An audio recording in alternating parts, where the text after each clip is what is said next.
Welcome to Man Does Tech, where I solve the problems you didn't even know you had. In this video, I will explain how to make wine easily.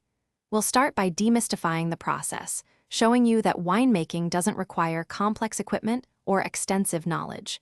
You'll learn how to select your fruit, prepare it, and begin the fermentation journey with just a few key items. This approach focuses on simplicity, ensuring a rewarding experience for beginners. Get ready to transform fresh ingredients into your very own homemade wine, a truly satisfying endeavor. To get started, you'll need just a few essential tools. A 5-gallon food-grade bucket serves as your primary fermenter, providing ample space for your fruit and liquid. An airlock and stopper are crucial for allowing carbon dioxide to escape while keeping unwanted air out. Don't forget a hydrometer. It's a simple device that helps you measure the sugar content, guiding you through the fermentation process and indicating when your wine is ready. The fermentation process is surprisingly straightforward. First, ensure all your equipment is meticulously sanitized. This is a critical step to prevent spoilage.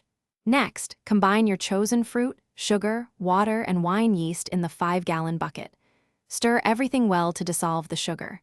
Seal the bucket with the airlock and let nature take its course. Fermentation typically lasts 1 to 2 weeks, during which the yeast converts sugar into alcohol. Once primary fermentation is complete, it's time to rack your wine. This involves carefully siphoning the liquid into a clean carboy, leaving behind any sediment. This step helps clarify your wine. For optimal flavor, allow your wine to age for at least 3 months or even 6 months in the carboy.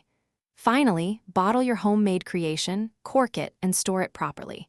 Then, share and savor your delicious, handcrafted wine. Thanks for watching. If you found this helpful, don't forget to like and subscribe.